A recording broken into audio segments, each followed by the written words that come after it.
Hello, Manchester United ပြည်သူများအားလုံးပဲမင်္ဂလာပါဆိုတော့ Newcastle တင်အောင်အခုကွင်းမှာကန်ခဲ့တဲ့ပွဲရှုံးသွားတယ်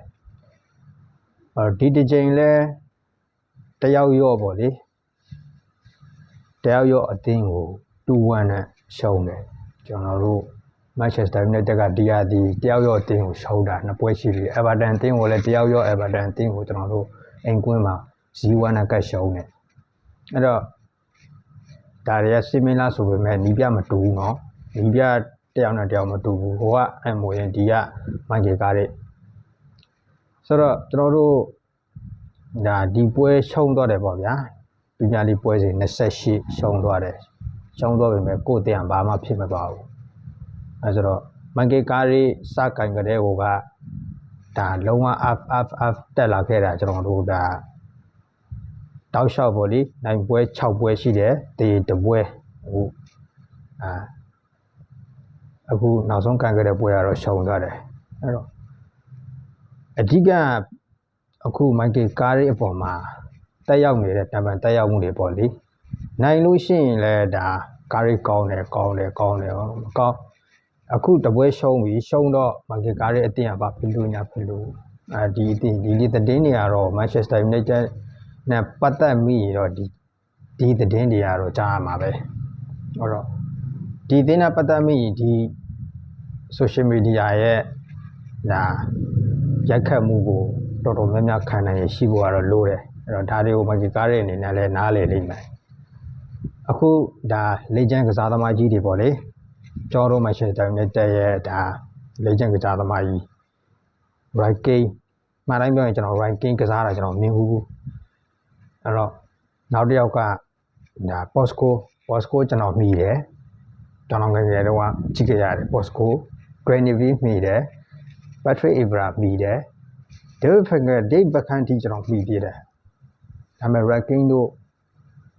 Ole Gunnar Solskjaer တို့ကျွန်တော်မမိဘူးဒါမှန်တိုင်းပြောတာအဲ့တော့ဒီ legend ကစားသမားတွေပေါ့ဗျာ legend ကစားသမားတွေကအသင်းပေါ်မှာအမြဲတမ်းကျေးဇူးစောင့်မပေးတာမဟုတ်တော့ဘူးသူကကျေးဇူးထောက်မပေးတာမဟုတ်တော့ဘူးသူတို့ကဒီအားကစားလောကနဲ့ပတ်သက်ပြီးတော့သူတို့က professional ဒါဒီလိုမျိုးဝေဖန်တဲ့အလုပ်ကိုလုပ်တယ်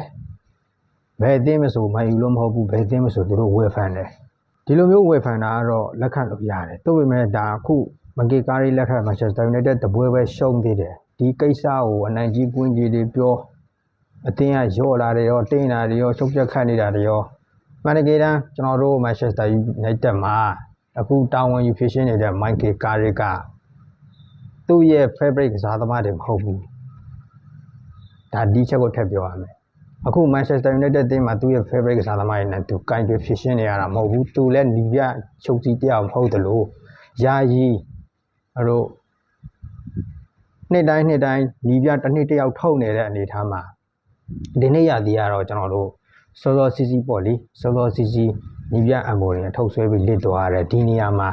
ယာယီခဏတဖြုတ်တာ Manchester United ရဲ့နီးပြတာဝန်ကိုခေါင်းစားခံပြီးတော့လာပြီးပြဿနာတွေအားလုံးဖြေရှင်းပေးတဲ့သူတယောက်ကျွန်တော်တို့ Michael Carrick ကအဲ့တော့အခုတပွဲရှုံးသွားတယ်ရှုံးသွားတဲ့ပွဲကတယောက်ရောအသင်းကိုအဝေးကွင်းမှာရှုံးတယ်အဲ့တော့အဝေးကွင်း Michael Carrick ကအဝေးကွင်းနှစ်ပွဲရလက်မကောင်းပေါ့ဗျာနှစ်ပွဲပဲရှိသေးတယ်ရလက်လုံးဝမကောင်းတာအဝေးကွင်းနှစ်ပွဲ West Ham ကိုကျွန်တော်တို့အဝေးကွင်းမှာ1-1တည်ကြတယ်အဲ့ဒီတော့ West Ham ကလည်းနေလားငါလားတန်းစင်းဆုံးအတွက်တိုက်ခိုက်နေတဲ့အသင်းအဲ့တော့အခုတစ်ကြိမ်ဒါ Newcastle တင်ရတော့တန်းစင်းဆုံးလည်းမဟုတ်ဘူးအပေါ်လည်းတက်ရှင်တာလည်းမဟုတ်ဘူးသို့ပေမဲ့ကျွန်တော်ပြောပါတယ် Newcastle တင်ရအစောကြီးကတည်းကသူတို့မှာဖောင်ကောင်းရှိတယ်ညီပြအဲ့ဒီဟောင်းကလောက်တဲ့ကင်တက်တယ်လက်ရှိသူတို့ Champions League ဆိုတဲ့အနေထားတစ်ခုကိုသူတို့ကန်နေရတယ်အားကြောင့်မလို့ကစားသမားပိုင်းချိန်မလားတကယ်ကို quality ကစားသမားတွေနော်ဆန်တိုတိုနာလီပါဝင်ဂေါ်ဒန်ဘာညာအကုန်လုံးဒါတောင်မှတော့ Bruno Guimaraes နာနေလို့အဲ့တော့တကယ်ကိုကောင်းတဲ့ဒါ quality player တွေရှိတယ်ရေသွင်းမြင့်ကစားသမားတွေနဲ့ရှိတယ်ညီပြကလည်းလောက်တဲ့ကင်နေတယ်အဲ့ဒါကြောင့်မလို့ Newcastle တင်းကို short တော့လို့မရဘူး Newcastle တင်းမှာ sorry ကလေးကတိကျသေချာတဲ့ဖောင်ကောင်းတစ်ခုရှိပြီးသားဆိုတာကိုကျွန်တော်ပြောတယ်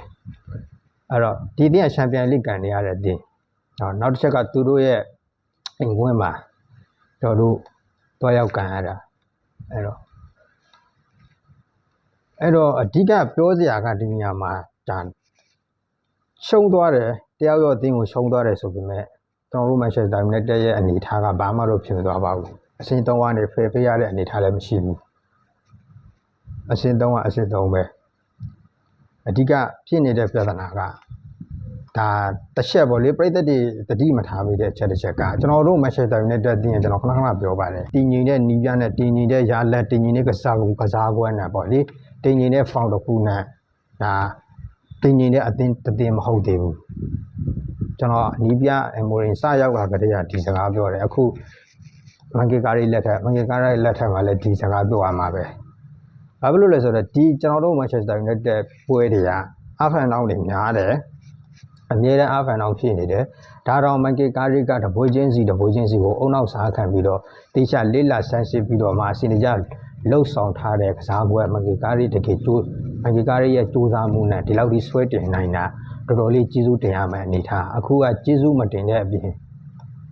ဖင်လန်ပြကျင်တဲ့ကောင်တွေကများနေတယ်အဲ့တော့ဒီနယူကာဆယ်အသင်းကိုတရားရောနဲ့ရှုံးသွားတဲ့ပွဲမှာအဓိကပြဿနာကကျွန်တော်တို့ Manchester United အသင်းကတင်းငင်တဲ့ဖောင်တစ်ခုကစားပွဲတစ်ခုနဲ့ညီပြတက်ရောက်ထဲနဲ့အသားကျနေတဲ့4-5-6နှစ်9နှစ်ရှင်တဲ့အချိန်ပေးပြီးတော့နော်အသားကျနေတဲ့အသင်းတစ်သင်းမဟုတ်ဘူးချန်ပီယံလိပြေးလန်းကြောင်းတွေကအသင်းတစ်သင်းမဟုတ်ဘူးဒါကိုလည်းနည်းနည်းလေးထက်တွက်ကြမှာပေါ့ဒီလိုမျိုးကိုယ့်အသင်းကဒီလိုမျိုးအခြေအနေတွေကိုလုံးဝထက်မတွက်ပဲနဲ့ဒီရလက်ကိုပဲဒီပွဲကန်တယ်ဒီပွဲတည်ကြတယ်ဒီပွဲနိုင်တယ်ဒီပွဲရှုံးတယ်ဒီရလက်ကိုကြည့်ပြီးတော့ပဲနီးပြကိုဒါပောက်ခတ်ပြောဆိုနေမယ်ဆိုလို့ရှိရင်တော့ဒါက Manchester United ရဲ့ဒါ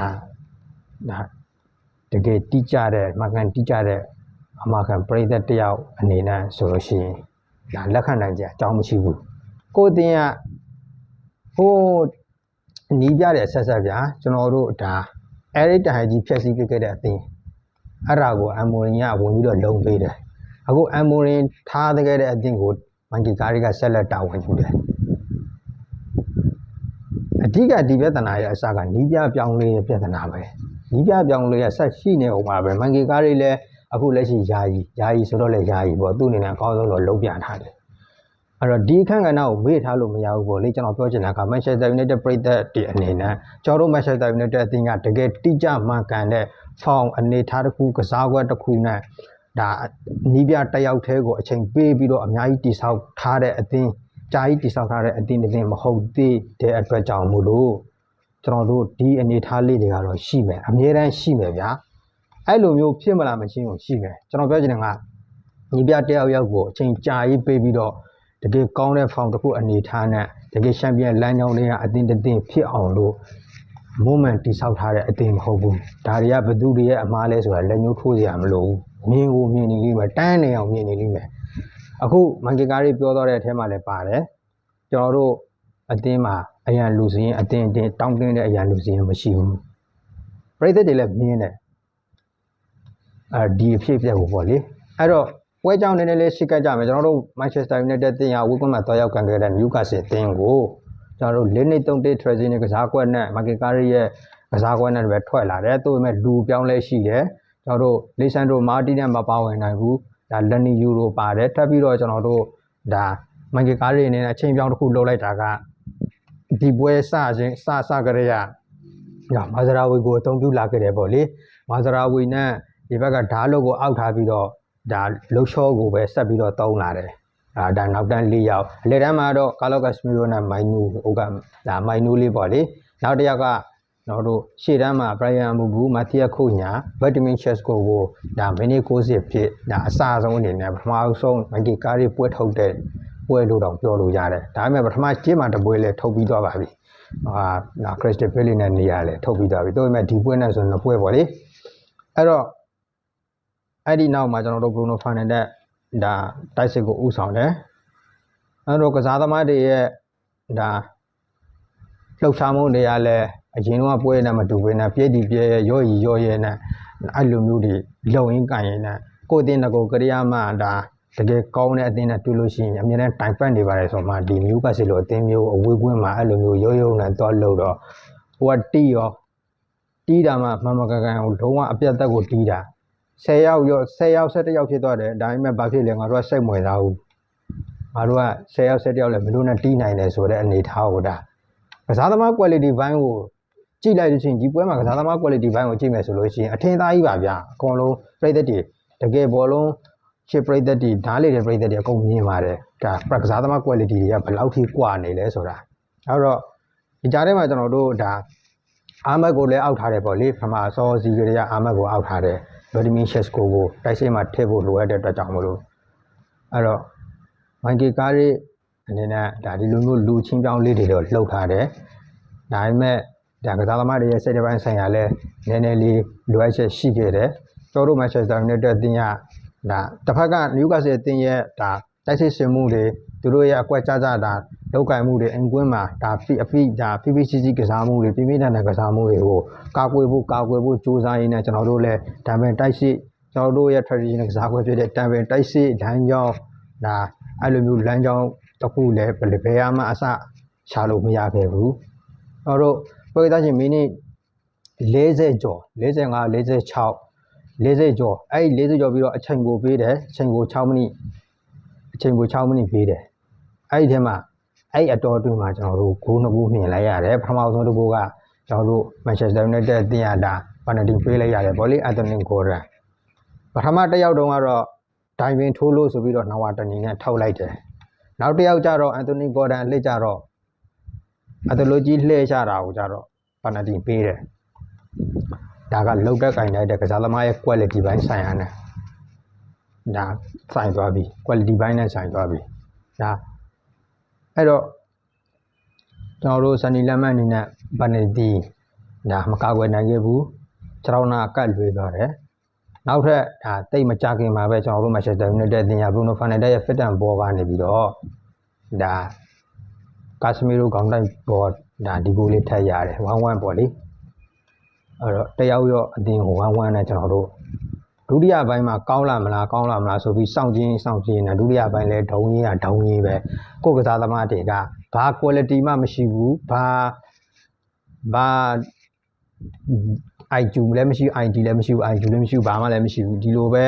တိုးပြီးတော့ဆော့နေတာဟိုဘက်ကပိုတိုးနေပါဆိုကိုကလည်းတိုးရင်ဆော့နေတာဒီနေသားစီဆော့နေတဲ့ကစားသမားတွေဘယ်သူကဘယ်နေရာမှာဘယ်လိုတွေကစားနေလဲဆိုတာကိုပြည်သက်တွေကွန်းမြင်ခဲ့ရပါတယ်အဲ့တော့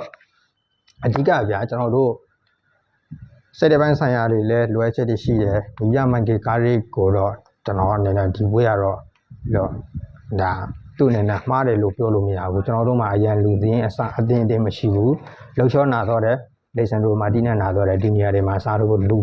စင်းအရန်လူစင်းတွေမှာတောင်းပြဘူးလို့တော့သူကတော့အကြောင်းပြချက်ပေးတယ်ပေါ့လေအဲ့တော့အရန်လူစင်းဆိုတဲ့နေရာမှာကျွန်တော်တို့ဒါနောက်ဆုံးဂိုးပေးလိုက်ရတဲ့ဂိုးမှာပေါ့လေအဓိကပြဿနာကတိုင်လာမလာစီယာကျွန်တော်တို့တိုင်လာမလာစီယာနဲ့လူစားလေးတဲ့ဒါလှုပ်ချောနဲ့လူစားလေးလိုက်တဲ့တိုင်လာမလာစီယာပေါ့လေတိုင်လာမလာစီယာရဲ့အမှားလို့လူတွေအများကြီးဝိုင်းထောင်နေကြတယ်အဲ့တော့တကယ်လဲသူ့အနေနဲ့ဒီထက်ပိုပြီးတော့ဒါ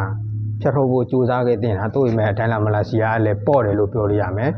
ဒါဟာရီမကွန်ယာကတော့ဟာရီမကွန်ယာပဲသူ့လုပ်ကိုသူလုပ်နေတာသူလည်းအတက်နိုင်ဆုံးကတော့တစ်ဖက်ကိုပိတ်ပြီးကာကွယ်ထားတယ်ဒါပေမဲ့ကန်သွားတဲ့ကောင်ကအဝေးတိုင်ကိုလာပပလေးကိုယ်ဝိုင်းပြီးတော့ဒါကန်သွားတဲ့အတွက်ကြောင့်မလို့ဘယ်ချန်နီလမ်းမန်းလည်းဘာမှလည်းမတက်နိုင်ဘူးဟာရီမကွန်ယာလည်းဒါကာနိုင်သမျှတော့သူတစ်ဖက်ကိုတော့ပိတ်ပေးထားတယ်ဆိုတော့ကန်သွားတာနောက်တစ်ဖက်ဆိုတော့ဒါအနိုင်ဖို့ပေါ့နိုင်ဖို့ပေးလိုက်ရတယ်အဲ့တော့အဓိကဗျာဒီပွဲကြည့်ခဲ့ဘူးတဲ့လူတွေအကောင်လုံးသိမှာပါသို့ပေမဲ့ကျွန်တော်တို့မန်ချက်စတာယူနိုက်တက်အသင်းမှာတပွဲရှုံးပြီဆိုလို့ရှိရင်ဒီနီးပြကိုဖိအားပေးတဲ့ပြဿနာပေါ့လေကျွန်တော်ဒီနေရာမှာခါတဲ့အကောင်လုံးရောသမားမှွေလိုက်တော့မှဒီပွဲအကြောင်းရလို့မဟုတ်ဘူးအဲ့တော့မန်ချက်စတာယူနိုက်တက်အသင်းမှာတာဝန်ယူဖြစ်ရှင်းနေရတဲ့လူတိုင်းဒါကစားသမားတွေပါဝင်အကောင်လုံးကတပွဲလောက်ချုံးလိုက်ပြီတပွဲလောက်ဒီလိုမျိုးအခက်အခဲဖြစ်သွားပြီဆိုလို့ရှိရင်တအားတွေဝိုင်းပြီးတော့